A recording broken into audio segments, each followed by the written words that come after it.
کیوں اس کی بے رخی مول لے رہا ہے؟ اگر بتا دیتا تو اس کی جانا مجھ سے یوں خفا خفا نہ رہتی۔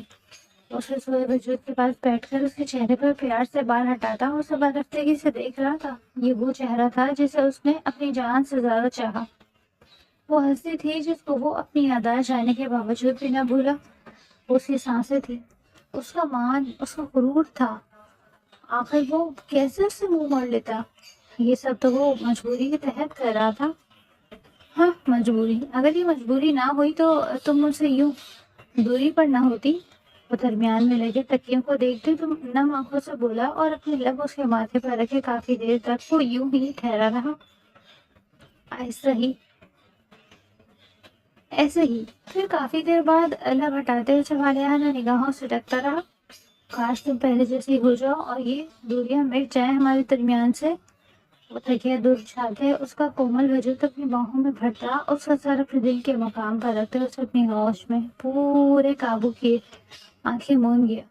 یہ اس کی شہرزاد کادوانی تھی جسے دیکھ کے وہ جیتا تھا، وہ یہاں آ کر اس کی آزادی کا سبب بنی تھی۔ وہ تھی ہی چاہے جانے کے قابل، اور یہ بات وہ دل سے مانتا تھا۔ وہ پورا پاگل ہو جاتا اگر وہ نہ آتی اس حویلی میں، لیکن نبراس کے دل کی پکار پر وہ آ گئی تھی، کیونکہ وہ اس کی پہلی اور آخری محبت تھی، اس کی مطبوعہ جس نے نہ صرف اس پاگل سے شادی کی بلکہ اسے سدھارنے کا سبب بھی وہی بنی تھی۔ صبح جب نبراس کی آنکھ کھلی تو شہزاد کادوانی وہاں کہیں موجود نہ تھی۔ یہ کہاں گئی؟ اس نے مندی مندی آنکھوں سے دیکھا تو وہ آئینے کے سامنے کھڑی تیار ہو رہی تھی۔ وہ دوبارہ آنکھیں مون گیا، مگر جو ہی اس نے دوبارہ آنکھیں کھولی تو وہ کمرے میں موجود نہ تھی۔ وہ کسل مندی سے اٹھا اور واش روم گیا، فریش ہو کر وہاں سے نکلا تو وہ اب بھی وہاں کہیں نہیں ملی۔ ڈریسنگ روم میں جا کر دیکھا تو اس کے کپڑے بھی ہینگ نہ تھے جو وہ پہلے سے ہی تیار رکھتی۔ میرے کپڑے کدھر ہیں شہزاد کادوانی؟ بلیک شرٹ نہیں مل رہی مجھے، نکال دو۔ نبراس الماری میں منہ دیے ہی بولا۔ صبح سے اسے چڑ ہو رہی تھی کیونکہ اس کی ایک چیز بھی ترتیب سے نہیں رکھی گئی تھی۔ آج شہزاد کادوانی نے اس کی ایک بھی چیز نکال کر جگہ پر نہیں رکھی تھی، اس لیے نبراس صبح سے ہی بہت زیادہ چڑچڑا ہو رہا تھا اور جھنجھلاہٹ کا شکار تھا۔ ابھی بھی کافی دفعہ آواز دینے کے بعد بھی جب شہزاد کادوانی نے اس کی ایک آواز نہ سنی تو وہ سرخ چہرے سے الماری کے دونوں پر زور سے بند کرتا ہوا کمرے میں داخل ہوا، ڈریسنگ روم سے، جہاں شہزاد کادوانی موجود نہ تھی۔ حیرت کی بات ہے، یہ لڑکی کہاں چلی گئی؟ ابھی تو ادھر ہی تیار ہو رہی تھی، وہ تو اس کے بغیر نیچے ناشتے کے لیے بھی نہ جاتی تھی۔ پھر ایسا کیا ہو گیا کہ وہ کمرے میں کہیں بھی موجود نہ تھی؟ وہ ویسے ہی ٹراؤزر شرٹ پہنے منہ ہاتھ دھوئے انہیں رف کپڑوں میں سیڑھیاں اترتا نیچے چلا گیا، جہاں وہ سب کے ساتھ ناشتہ کرنے ٹیبل پر بیٹھ چکی تھی اور مزے سے ناشتے میں مگن تھی، جبکہ وہ حیرت سے اسے دیکھ رہا تھا جس نے آج اس حویلی میں آنے کے بعد پہلی دفعہ اس کے بغیر ہی ناشتہ کر لیا تھا، بغیر اسے یاد کیے۔ ایسا کیسے ممکن تھا کہ وہ اب اس سے ناراض تھی؟ اس کے دل میں کسی کونے سے آواز آئی، شہزاد کادوانی تم یہاں کھانا کھانے آ گئی میرے بغیر ہی؟ نہ تم نے میرے کپڑے نکالے، نہ واچ، نہ ہی ٹائی سلیکٹ کی۔ وہ وہیں سے اس کو آواز دیتے ہوئے بولا تو شہزاد کادوانی کان بن کے ناشتے میں مصروف رہی، جیسے اسے کوئی اور کام ہو ہی نہیں سکتا، جس پر نبراس کو ایک دم ہتک کا احساس ہوا۔ میں تم سے بات کر رہا ہوں شہزاد کادوانی، کیا تمہیں میری آواز نہیں آ رہی؟ وہ ایک دم غصے سے بولا تو شہزاد کادوانی نے دوسری بار بھی اسے امپورٹنٹ کرنا ضروری نہ سمجھا۔ اب کی بار نبراس کی بات ہوئی تھی اور وہ قدم پٹکتے ہوئے اس کے آگے آ کر کھڑا ہوا، اور وہ جو جوس کا گلاس ڈال رہی تھی اپنے لیے اس کے ہاتھ سے جوس کا گلاس جھپٹ چکا تھا۔ شہزاد کادوانی نے ذرا کی ذرا نظریں اٹھا کر اس کی آنکھوں میں دیکھا اور پوچھا، کیا تم جوس پیو گے؟ کیا اطمینان بھرا انداز تھا جو نبراس کو اندر تک جلا کر راکھ کر چکا تھا۔ ہو کیا گیا ہے تمہیں؟ کیا کر رہی ہو تم؟ وہ دانت کچکچاتے ہوئے بولا اور اس کا ضبط ٹھیک ٹھاک آزما رہی تھی۔ اگنور کر رہی ہوں تمہیں، کیا نظر نہیں آ رہا؟ نہیں آ رہا تو ڈاکٹر سے اپائنٹمنٹ ضرور لے لینا، ابھی مجھے ایک کیس دیکھنے جانا ہے، دیر ہو رہی ہے مجھے۔ وہ اس کا چہرہ تھپتھپاتے اس کے پاس سے نکلتی ہوئی بولی، اور میرے کپڑے؟ وہ حیرت سے بولا۔ اتنی لمبی تقریر کا کوئی اثر نہیں پڑا تھا اس پر؟ ہاں، وہ تو میٹ سے کہہ دو، میرے یہاں آنے سے پہلے بھی تو کام ہو ہی رہے تھے نا، اور اگر وہ نہ بھی کرے تو بدیدہ ہے نا۔ سیکنڈ چوائس وہ ہر وقت اویلیبل رہتی ہے، فارغ جو ہے اس کو بول دو تم۔ وہ ٹکا کر دونوں پر سرخ نفسوں کا تماچا مار رہی تھی اور وہ بلبلا کر رہ گئے، جبکہ نبراس مونچھتا رہ گیا تھا، کیونکہ جو اس نے شہزاد کاتوانی کے لہجے میں دیکھا تھا وہ پہلی بار تھا۔ آداش ڈر ڈر کر اپنے آفس آئی تھی، کیونکہ اس نے اور کوئی موقع نہ چھوڑا تھا اس کے لیے۔ سارے اسے دیکھ کر باتیں کر رہے تھے، مگر وہ جی کڑا کیا اپنی جگہ پر آ کر بیٹھ گئی۔ جو ہی سامنے نگاہ گئی اس کا موڈ بری طرح غارت ہوا تھا، کیونکہ سامنے ہی مرر وال سے سجاوٹ اس کو تک رہا تھا، وہ بھی فتح مند نگاہوں سے ادا، جو ادا کے دل کو جلا گئی تھی۔ یار تم اتنے دن سے کیوں نہیں آ رہی تھی، اور کیا ہوا ہے سر اور تمہارے بیچ؟ اس کے دوستوں نے پوچھا تو وہ نگاہوں سے دیکھتی نفی میں سر ہلا گئی۔ مس ادا، آپ کو آفس میں بلا رہے ہیں باس، ورکر نے آ کر بتانے پر اس کا حلق خشک ہونے لگا تھا۔ وہ لذت سے قدموں سے آفس کی طرف بڑھنے لگی۔ جو بھی تھا اس کو اندر جانا ہی تھا، کیونکہ سارے ورکرز کی نگاہیں اس پر ہی تھی۔ اس نے کپ کپاتے ہوئے دروازہ کھولا اور اندر داخل ہوئی تھی، سانس روک کر۔ مرر وال کے شیڈز وہ پہلے ہی نیچے کر چکا تھا۔ جیسے ہی وہ اندر داخل ہوئی تھی، اس نے ادا کو اس کی سفید کلائی سے کھینچتے ہوئے اس کا ایک ہاتھ اپنے کندھے پر رکھتے دوسرے ہاتھ سے اس کی کمر میں باہیں ڈالتا ہوا اس کو اپنے نصیب کیا تھا کہ وہ جھٹکے سے اس کے سینے سے ٹکرائی۔ تصادم بہت زور کا تھا، اس لیے دونوں کے جسم آپس میں ٹکرا گئے تھے اور برقی ادا کے جسم میں پھیل گئی تھی۔ اس کو لگا اس کے تن بدن پر کسی نے تیزاب پھینک دیا۔ شہزاد کاتوانی جو کیس حل کرتے اب کورٹ سے نکل رہی تھی، ساگر بلوچ نے بیچ میں آتے اس کا راستہ کاٹا۔ پتہ نہیں آج کون سا منحوس دن تھا جو صبح سے ہی کھلے بلے میرا راستہ کاٹ رہے ہیں۔ وہ اپنے سن گلاسز آنکھیں سے اتارتی بالوں میں ٹکائے ہوئے بولی تو وہ دانت کچکچا کر رہ گیا۔ میں ایک بار پوچھوں گا، سچ سچ بتا دو مجھے، کیا چاہتی ہو میری بیوی کے بارے میں؟ کہاں ہے وہ؟ کیا تم نے اسے دیکھا؟ وہ ایک گلاس چباتے ہوئے بولا تو گردن کی رگیں ابھرنے لگی۔ ارے جس سچویشن میں تم ہو، تمہیں تو مجھ سے ریکویسٹ کرنی چاہیے نا، کہ تمہیں حکم صادر کرنا نہ کہ چاہیے۔ وہ ایک آئیبرو جھکاتے بولی تو ساگر بلوچ کے ماتھے پر بل پڑے۔ تم مجھے بتا رہی ہو کہ نہیں؟ وہ دو قدم آگے لیتا بولا تو وہ انگلی دکھاتے اسے وہیں مائی ڈیئر، میرا موڈ پہلے ہی خراب ہے، اسے اور مت بگاڑو۔ ایک سوال کے بجائے ایک ساتھ کئی سوال کر ڈالے تم نے، آخر کس کس کا جواب دوں؟ جبکہ سوال تو اصل بنتا ہے کہ آخر کیا کیا ہے تم نے ایسا جو تمہاری بیوی تمہیں چھوڑ کر چلی گئی؟ اس نے چکر کاٹتے اس پر گہرا طنز کیا۔ طنز کرنے کہا تو ساگر بلوچ کو لگا کسی نے تمام سوئیاں اس کے جسم میں پیوز کر دی ہوں۔ دیکھو، وہ کچھ کہنے کی کوشش کرتے بولا، دیکھنے تو نہیں چاہتی میں، اور جو دیکھ لیا وہ کافی ہے۔ اب تم سنو بھی اور مجھے بھی سمجھو بھی، میری راہ میں آنے سے ہٹو۔ وہ کچھ کہنے کی کوشش کرتے بولا، دیکھنا ہی تو نہیں چاہتی میں، اور جو دیکھ لیا وہ کافی ہے۔ اب تم سنو بھی اور سمجھو بھی، میری راہ میں آنے سے اچھا ہے اپنے گناہوں کی تلافی کرو۔ پہلے تنہا بیٹھ کے سوچو کہ تم مرد کے نہ صرف الزامات بلکہ بیوی پر یقین نہ کرنے سے عورت کتنے ٹکڑوں میں تقسیم ہوتی ہے، وہ کس خاردار سے گزرتی ہے، اس کے پاؤں ہی نہیں بلکہ اس کا دل سمیت روح تک لہو لہان ہو جاتی ہے جب ایک مرد اس پر تہمت لگاتا ہے۔ اور خیر سے تم نے تو اپنی اولاد کو گالی دی ہے، وہ تمسخر سے کہتی رکھ کر اس کے منہ پر کڑوی سچائی کا تماچا مار گئی تھی، جبکہ اس کی روح جھلس کر کوئلہ ہو گئی تھی۔ کیا ہوا، برداشت نہیں ہو رہا؟ ہاں، ہوگا بھی نہیں، کیونکہ تم مرد صرف کر گزرنے کی ہمت رکھتے ہو، لیکن عورتوں کی طرح سہنے کی نہیں۔ جب اپنی اولاد کو گالی دیتے تمہاری زبان نہیں لڑکھڑائی ساگر بلوچ، تو آج یہ چال میں لڑکھڑاہٹ کی ایسی تمہیں تو غرور سے سر اونچا کر کے چلنے کی عادت ہے، تو اب بھی چلو نا۔ آخر کیا ہوا جو تم نے اپنی بیوی کے کردار پر شک کرتے اس کی محبت کو چٹکیوں میں اڑا دیا؟ تمہارا پلڑ تو بھاری ہو گیا نا، محبت جائے بغیر بھاڑ میں۔ وہ ایک لفظ دانت کچکچا کر بولتی زہر کی مانند اس کی رگوں میں اتار رہی تھی۔ ساگر بلوچ کا جی چاہا کہ وہ سننے کی قوت سے محروم ہو جائے، کم از کم اس ذلت کا سامنا تو نہ کرنا پڑتا۔ دل درد سے پھٹ رہا تھا، مگر اب کیا کرتا، جو ہونا تھا وہ تو ہو گیا تھا نا۔ اصل میں تو مقدمہ تم اپنی محبت کا ہارے ہو یاور، اور یہ ہار سب پر بھاری ہے۔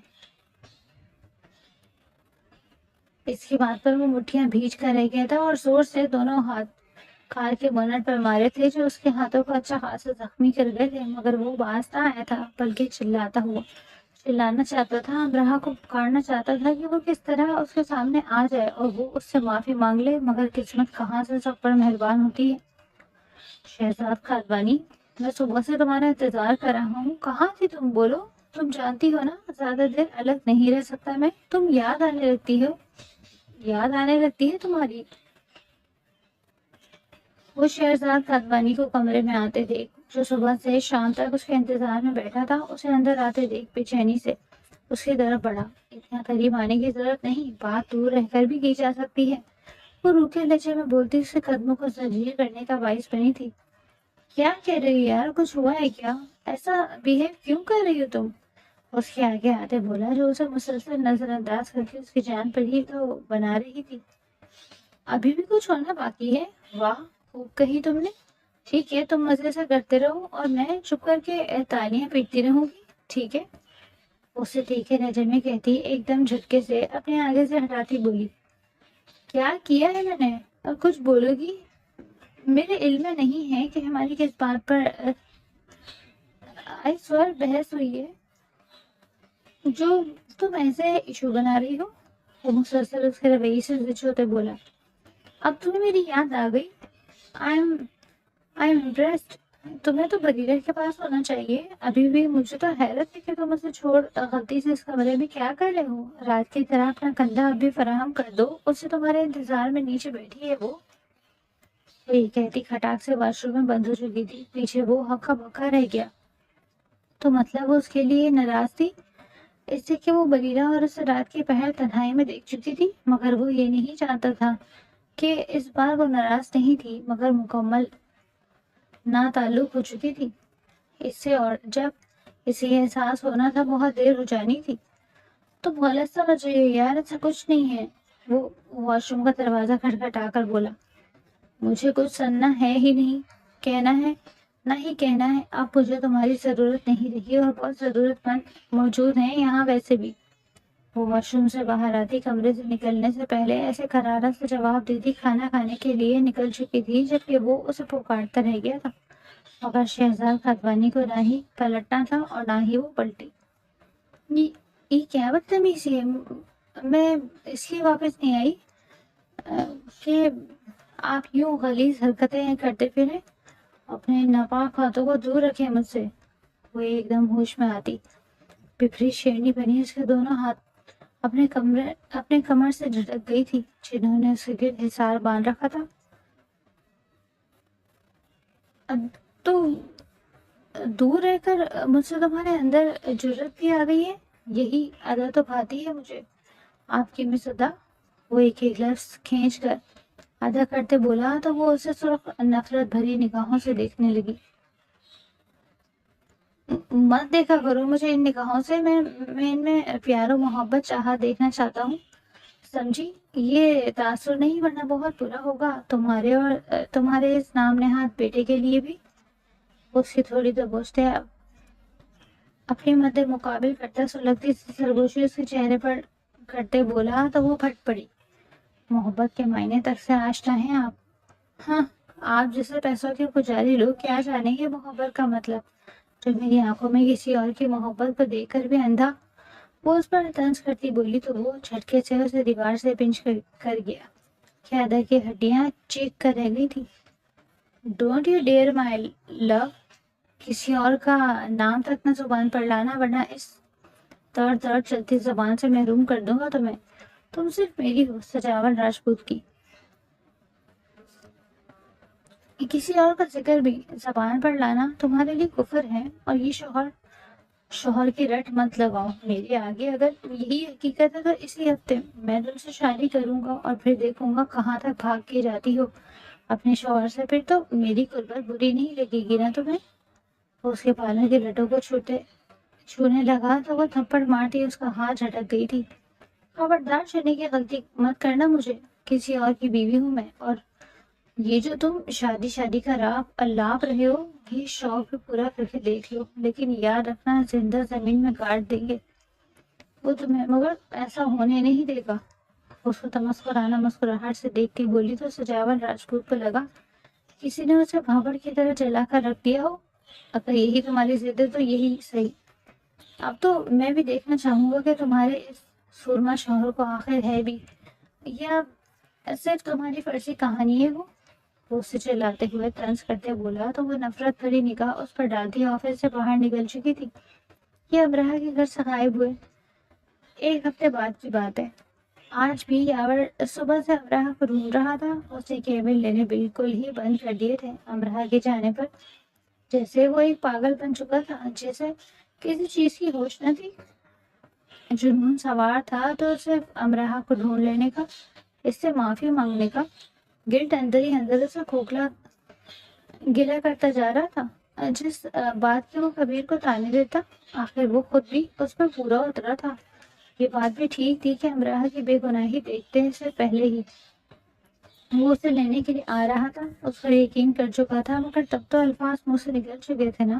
کیا فائدہ ایسی محبت کا جب آپ کے الفاظ آپ کی محبت کا دل بری طرح توڑ دیں، بری طرح دکھا دیں کہ وہ دوبارہ بھی جڑ نہ پائے، وہ آپ کو چھوڑ کر چلا جائے۔ یاور سلطان بھی کچھ ایسی ہی کیفیت سے گزر رہا تھا، ابھی بھی وہ سڑکوں سے مارا پھرتا اور اس کو ڈھونڈنے کی کوشش کر رہا تھا، جب ایک اسٹور میں اس کو امراہ کو دیکھنے کا گمان ہوا۔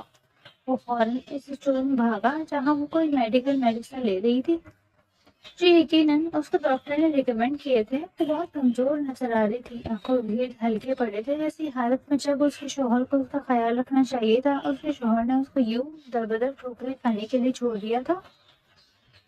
یاور کا دل جیسے کسی نے نوچ کر رکھ دیا تھا، وہ آگے بڑھنا چاہتا تھا مگر قدم زنجیر ہو گئے تھے، جسم کو جیسے کوئی تیز دھار چاقو سے کاٹ رہا ہو۔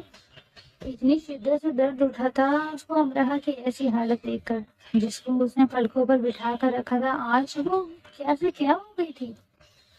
جیسے ہی امراہ کی نظر یاور سلطان پر پڑی تھی، میڈیسن کا لفافہ ہاتھ سے چھوٹ کر نیچے گرا اور وہ اپنے قدم پیچھے لینے لگی۔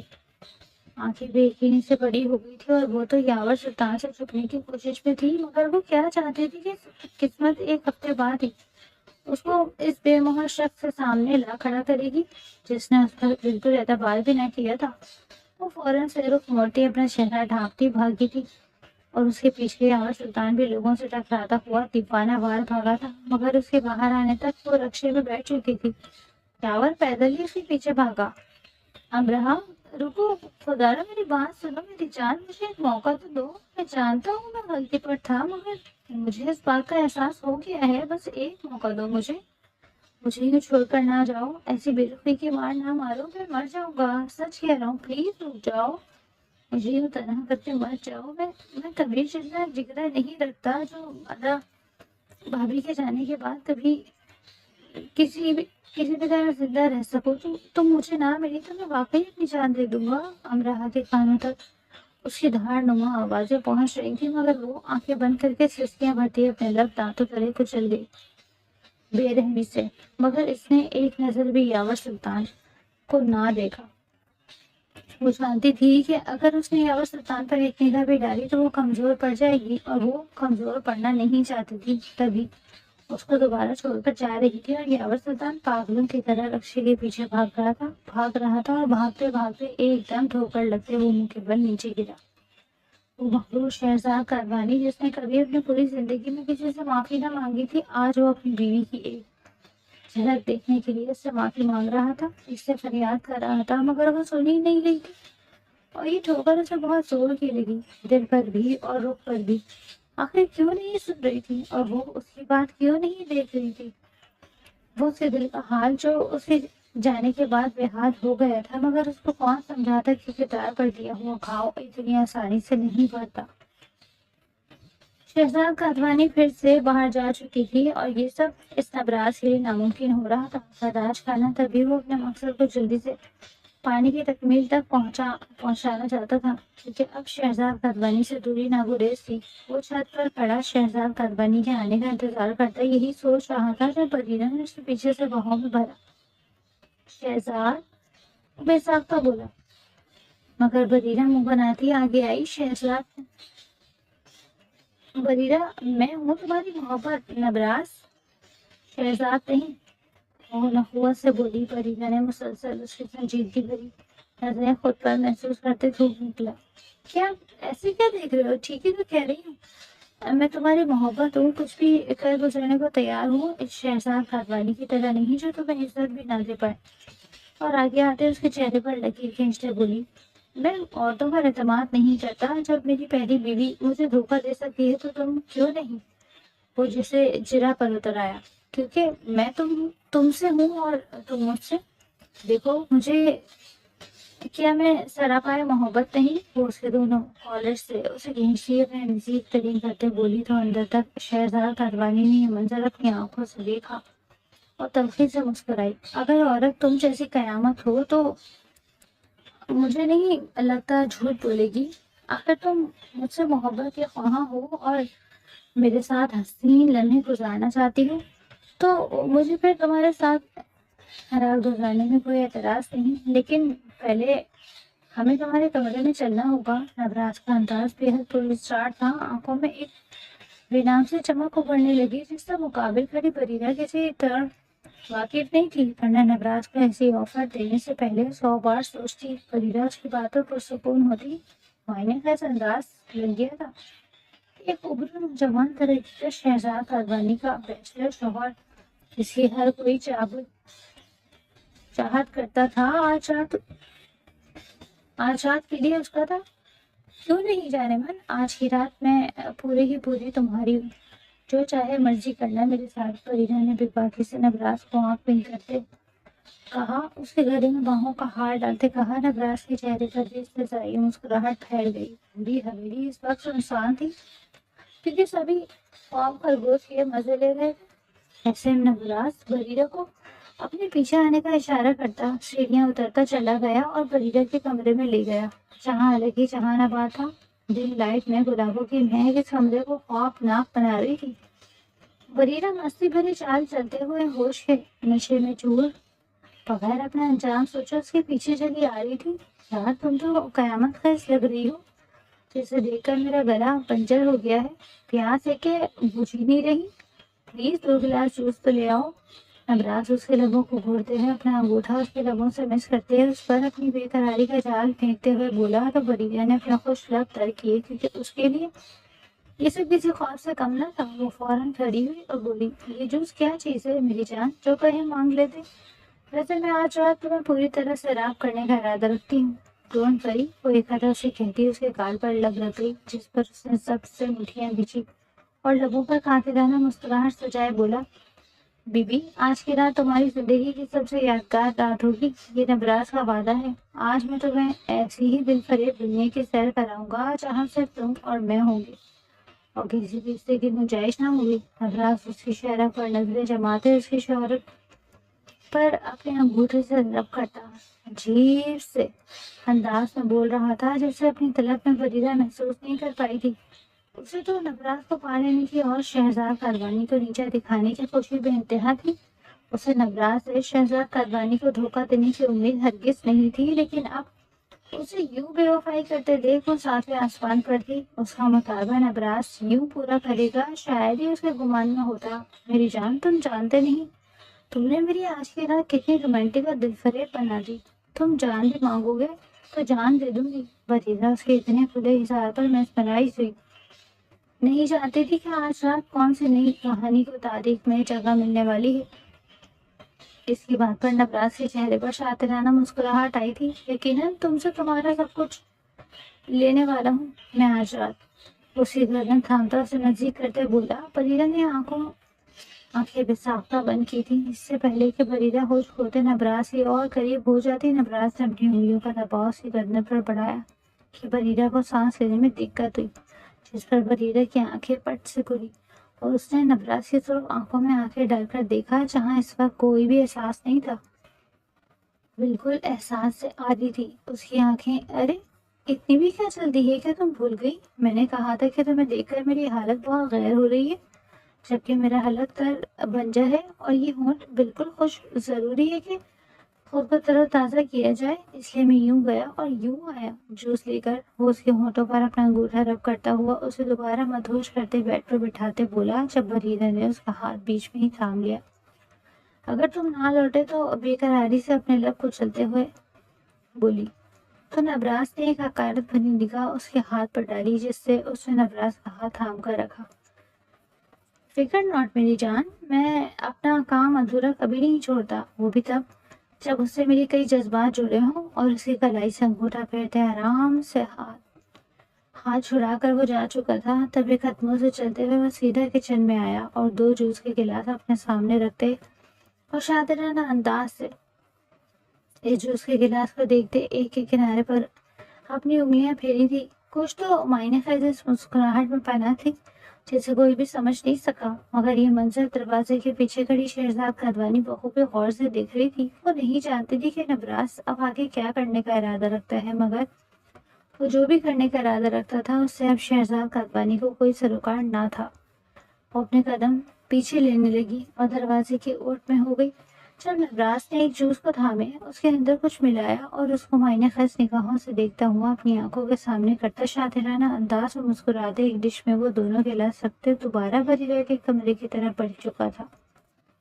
پیچھے ہی شہزاد کادوانی بھی تھی۔ وہ دیکھنا چاہتی تھی کہ وہ کرنا کیا چاہتے ہیں، مگر وہ جوس کا گلاس اندر لے جاتے ہی دروازہ بند کر چکا تھا۔ شہزاد کادوانی نے اپنے ہاتھ پر مکہ مارا۔ اب تو اندر کے تمام مناظر اس کی آنکھوں سے چھپ چکے تھے۔ شہزاد کادوانی کے ذہن میں ایک جھماکا سا ہوا۔ پیچھے کی کھڑکی وہ باہر کی طرف بھاگی، بہت دیر کر دی۔ مہربان آتے آتے بریرہ بیڈ پر لیٹی ہوئی اس کو بڑی والیانہ نظروں سے تکتی ہوئی بولی، جس پر نبراس کے چہرے پر خطرناک مسکراہٹ چھلکی تھی، مگر بریرہ اپنی مدہوشی میں اگنور کر گئی۔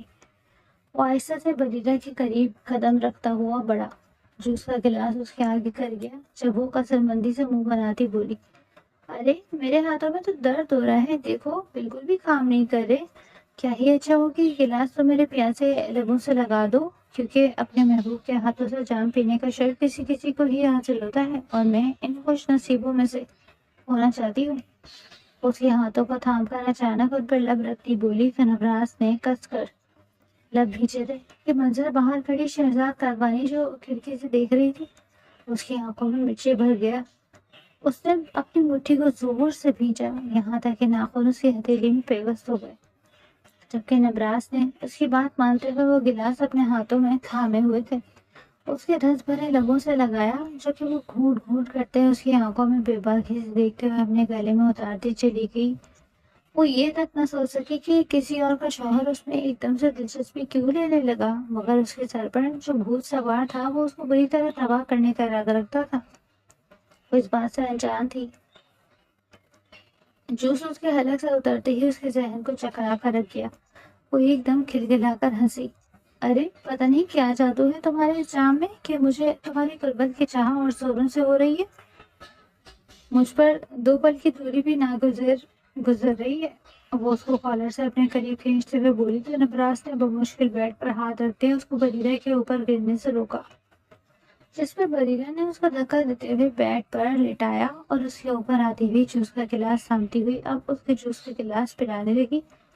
سد شکر تھا کہ وہ اپنا گلاس ختم کر چکی تھی اور نبراس کے ہی گلاس سے اس کو جوس پلا رہی تھی، اور نبراس بے فکری سے پی رہا تھا۔ آگے والے حالات کو سوچ کر ہی اس کے من میں لڈو پھوٹ رہے تھے۔ خالی گلاس کو سائڈ پر دھکیلتے ہوئے نبراس کو اپنی دونوں ہتھیلیوں سے بیٹ کے ساتھ لگاتے ہوئے اس کی شرٹ کے بٹن کھولنے لگی تیزی سے، جس پر نبراس اب اپنے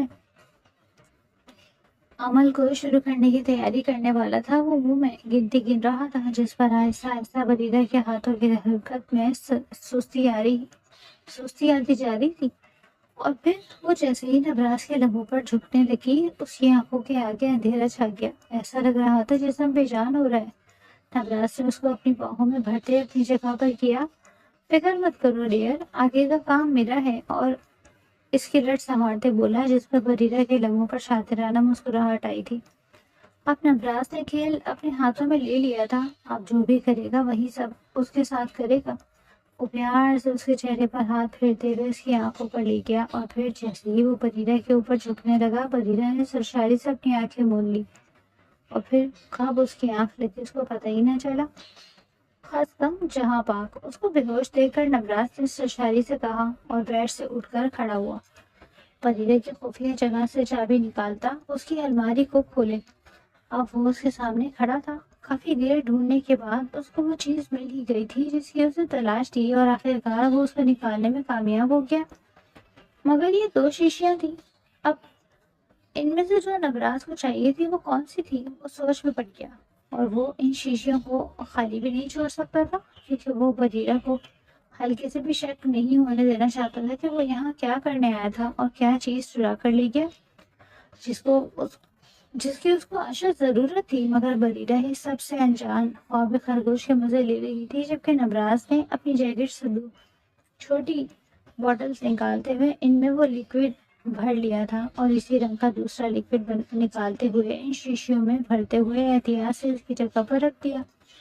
ساگر بلوچ سے ہی سننے میں آیا تھا کہ ہر چیز اس کے پاس ہے ورنہ وہ کبھی بریرہ کے قریب نہ آتا، اپنی بیوی کو دکھ نہ دیتا اگر اسے اس چیز کی اشد ضرورت نہ ہوتی.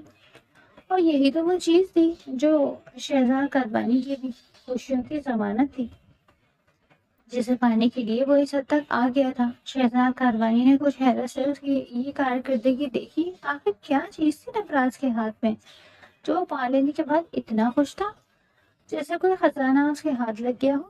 اس سے زیادہ دیر اب یہاں رکنا مناسب نہ سمجھا اور قدم واپسی کے لیے بڑھائے تھے کیونکہ نبراس اب کمرے سے باہر نکلنے والا تھا. ادا کا دل صبح سے ہی ڈر رہا تھا کیونکہ اب پورا ہفتہ ہو چکا تھا اور سجاول راجپوت کی طرف سے پوری خاموشی تھی. اب یہ خاموشی یقیناً طوفان سے آنے کے پہلے یہ خاموشی تھی. اس کے دل میں ڈر بیٹھ چکا تھا کہ جانے وہ اس کے ساتھ کیا کرنے کا ارادہ رکھتا تھا. مگر ابھی تک کچھ نہیں ہوا تھا. یہ بات وہ اپنے دل کو تسلی دیتی سمجھا رہی تھی مگر وہ نہیں جانتی تھی کہ آج اس کے ساتھ کتنا برا ہونے والا ہے. اگر جان جاتی تو آج وہ کم از کم آفس نہ آتی. مگر وہ بھی کیا کرتی، مجبور تھی. اگر وہ آفس نہ آتی تو اس کے پاس 100 ہاتھ کنڈے ہوتے ادا کو آفس لانے کے اور وہ نہیں چاہتی تھی کہ وہ فارس کو کوئی نقصان پہنچائے. تبھی وہ آرام سے آ گئی تھی. ابھی بھی وہ اپنے ڈیسک پر بیٹھے کام کر رہی تھی جب ایک ملازم نے آتے ہوئے اس کی میز پر ایک باکس رکھا تھا جس پر اس نے ناسمجھی سے اس ملازم کو دیکھا جس پر اس نے انگلی سے دستک دیتے ہوئے اس کو کھولنے کا کہا. اس کے جانے کے بعد جیسے ہی ادا نے اس کو کھولا تو اندر ایک خوبصورت سرخ لال رنگ کا لہنگا دیکھ کر اس کے تن بدن میں آگ لگ گئی. اسے جاننے میں ذرا بھی دیر نہ لگی تھی کہ یہ پہل کس کی طرف سے تھی. اس نے وہ نوچ کر نوٹ اٹھایا جس پر سجاول کی ہینڈ رائٹنگ میں لکھا ہوا تھا کہ وہ یہ پہن کر تیار ہو جائے اور نیچے دیے گئے پتے پر آ جائے. اگر اس نے ایسا نہ کیا تو آنے والے حالات کی ذمہ دار وہ خود ہوگی. اس نے وہ کاغذ مروڑ کر پھینک دیا اور وہ ڈبے کو اٹھاتے ہوئے خود سے سجاول کے کمرے کی طرف بڑھی جس پر باقی سب نے آپس میں معنی خیز نظروں سے تبادلے کیے تھے. وہ سنگل لینا چاہتے تھے مگر بلائنڈر آگے ہو جانے کی وجہ سے وہ آفس کے اندر کے مناظر بالکل بھی نہیں دیکھ پاتے. اسے اندر آتے دیکھ سجاول راجپوت کی آنکھوں میں چمک ابھری تھی اور اس نے ہتھیلی پر اپنی تھوڑی ٹکائے اس کو دلچسپ نظروں سے دیکھتے ہوئے اشارہ کیا تھا. اگر آپ کی سوچ آپ کو یہ سوچنے پر مجبور کر رہی کہ میں یہ لہنگا پہن کر بے شرم بن کر آپ کے ساتھ شادی کرنے کے لیے تیار ہو جاؤں گی تو بالکل غلط سوچ رہے ہیں آپ. اپنی خوش فہمی پر بالٹی بھر کر پانی ڈال لیجیے کیونکہ میں یہ لہنگا تو مرتے دم تک نہیں پہننے لگی کیونکہ نکاح پر نکاح حرام ہوتا ہے اور میں ایک حرام کام سر انجام نہیں دے سکتی. وہ لہنگا اس کے منہ پر مارتی ہوئی بولی جس پر سجاول راجپوت کا غصہ ایک لمحے میں شوٹ کر گیا تھا. تم تم نہیں جانتی صدق کا بدلہ میں تم سے کس طرح اور کیسے لے سکتا ہوں، اس لیے بہتر ہے کہ شرافت سے یہ لہنگا پہن کر تیار ہو جاؤ۔ اگر تم آدھے گھنٹے میں یہ لہنگا پہن کر یہاں نہیں آئی تو آنے والے وقت کی ذمہ دار تم خود ہوگی۔ اس نے ایک دم اپنی کرسی گھمائی تھی اور اس کے سامنے اسکرین کر دی، جہاں 4 نقاب پوش فارس کو ایک کرسی سے باندھے ہوئے اس کے سر پر بندوق رکھے کھڑے تھے، جس پر ادا کی جان اس کے قدموں تلے سے نکلنا شروع ہو گئی تھی اور وہ لڑکھڑا کر نیچے گری۔ کپکپاتے ہاتھوں سے فون اس کے ہاتھوں سے نوچ کر اپنی آنکھوں کے سامنے کیا تھا اور بے یقینی سے اس منظر کو دیکھا جہاں اس کا بیبی تھا، ایک ماں کا کلیجہ جیسے کسی نے نوچ کر کاٹ لیا تھا۔ وہ نفی میں سر ہلانے لگی روتے ہوئے، مگر سجاول پر اس کے ایک آنسو کا بھی کوئی اثر نہیں ہوا۔ فیصلہ تمہارے ہاتھ میں ہے، اگر تم وقت پر پہنچ گئی تو بچے کی جان بچ جائے گی، اور اگر نہیں پہنچے تو یاد رکھنا تمہارے بچے کا ایک بھی عضو سلامت نہیں بچے گا۔ وہ کبیر کو بھی نہیں بلا سکتی تھی، کیسے بلاتی؟ وہ کبیر کو گھر سے نکلتے ہوئے اپنا سیل فون چھوڑ آئی تھی، اور اب پولیس کو بلاتی تو وہ اس کے بچے کو نقصان پہنچا دیتی۔ بڑی مشکل سے اپنے ٹوٹے شکستہ وجود کو لیتے ہوئے اس نے لہنگے کو ہاتھ میں پکڑتے نفرت گیسی سے دیکھا، اور وہ لہنگا زیب تن کرتے چلی گئی جو اس کے لیے در حقیقت کفن سے بڑھ کر اور کچھ نہ تھا۔ وہ اس کفن کو زبردستی زیب تن کیے ماتم زدہ حالت میں وہاں سے نکلتے ہوئے آدھے گھنٹے کے بجائے 15 منٹ میں وہاں پہنچ چکی تھی، جہاں وہ سرشاری سے اسی کا تو انتظار کر رہا تھا۔ جیسے ہی وہ اس فلیٹ میں آئی تو اس کو کھینچ کر ایک کمرے میں لے جا چکا تھا، جہاں وہ اپنا ہاتھ جھٹکے سے چھڑا گئی اور شیرنی بنی پھنکاری، کہاں ہے میرا بیٹا؟ مجھے صاف صاف بتاؤ، مجھے اس کے پاس لے کر جاؤ، اور اگر تم نے ایسا نہ کیا تو میں تمہارے حلق سے جان نکال لوں گی۔ وہ اس کا گلا دبوچتے ہوئے بولی، جس پر سجاول راجپوت ایک دم تمسخر سے مسکرایا تھا۔ نانا میری جان، یہ جرات نہ کرنا، تم آگے ہی میرے گریبان پر ہاتھ ڈالنے کی سزا بھگت رہی ہو، اس سے زیادہ کہ تم بھگتنے کی حیثیت نہیں رکھتی۔ وہ ایک دم اس کو جھٹکتے ہوئے بولا، جس پر وہ چلائی تھی، نہیں کروں گی میں تم سے نکاح، جو کرنا ہے کر لو، مگر جب تک اپنے بچے کو اپنے ہاتھ پہ نہیں دیکھوں گی میں کچھ نہیں کروں گی۔ وہ اس کو بلیک میل کرتے ہوئے بولی تو وہ ہنسا۔ اس کی چال پر وہ اچھی طرح جانتا تھا کہ ادا فارس کو پاتے ہی کبھی بھی اس سے نکاح نہیں کرے گی، اس لیے وہ خطرناک ارادے لیے اس کی طرف قدم بڑھانے لگا۔ I am your husband to be dear. Don't mess with me. مجھ سے زیادہ زبان چلاؤ گے تو زبان کو اپنے سے لڑانے میں لمحہ نہیں لگاؤں گا، اور ابھی تو ہمیں کوئی حلال تعلق بھی نہیں۔ اس کی آنکھیں آگ اگلتی اپنی حدود توڑنے کو تھی۔ اس نے ایک دم اس کی تھوڑی دبوچتے اس کی آنکھوں اور لبوں پر بے ترتیبی سے لب رکھے، پھر نیچے سرکائے۔ اس کی وحشیانہ لمس سے اکھڑتی سانسوں پر ادا تڑپ کر رہ گئی تھی۔ روم روم اس ناپاک شخص کی دی گئی سزا پر کانپ اٹھا۔ نفرت اور حقارت سے کرب زدہ لمحات نہ جانے کب اس کی زندگی سے ختم ہونے تھے۔ کون کہتا ہے لڑکی معاشرے میں تنہا زندگی گزار سکتی ہے؟ جو لوگ کہتے ہیں جھوٹ کہتے ہیں، یہ تنہائی سب سے بڑی سزا بن کر جاتی ہے۔ ایسی ہی سزا اکیلی ماں ہونا ادا کے لیے بن گئی تھی۔ آپ تو مجھ سے بدلہ لینا چاہتے تھے تو تھپڑ مار کر بدلہ لے لیں، نفرت کی دعوے داری ہے نا؟ تو پھر میرے جسم کو مت رون دے، میں مر جاؤں گی، کیوں نہیں سمجھتے آپ؟ میں کسی اور کی عزت ہوں۔ اس کی بے بس آنکھوں سے بے شمار آنسو مسلسل بہہ رہے تھے۔ اچانک اس کی مرمری کمر کو اپنی باہوں میں دبوچا۔ سجاول راجپوت نے جسے ہٹانے کی کوشش میں ہلکان ہو رہی تھی، وہ مگر اس کی سانسوں کی تپش ادا کو ازدے کی فنکار کی مانند لگ رہی تھی۔ کس می رائٹ ناؤ۔ اس کی سنگ دل بے باک پر ادا کی آنکھیں پھٹنے کے قریب تھی، جان حلق میں اٹک چکی تھی اور جسم ساکت ہو چکا تھا، برف کے مجسمے کی طرح۔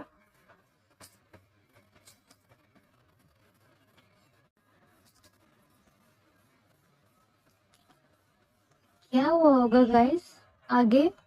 اپنی گیسز؟ نبراس نے کیا چرایا؟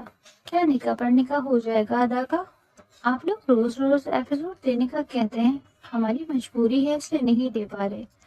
یہ ویڈیوز فری میں نہیں لگتے، اسے لکھوانے پر پیسے لگتے ہیں، ویڈیو بنوانے پر بھی، اور یہاں تک کہ وائس اوور پر بھی۔ کل ملا کے ایک ویڈیو 1000 روپے سے مہنگی پڑتی ہے۔ پہلے ویوز ویڈیو پر اچھے آتے تھے، جس سے ویڈیو ایزیلی افورڈ کرتے تھے، مگر اب جو رسپانس آپ دے رہے ہیں اس میں ہمارے لیے مشکل ہے روز دینا۔ ایک دفعہ ویوز 5K پر آ جائیں انشاءاللہ بغیر گیپ کے آئے گی، اس لیے آپ سے ریکویسٹ کرتے ہیں کہ روز ایپیسوڈ لائک کر کے فرینڈ سے زیادہ شیئر کریں اور کامنٹس بھی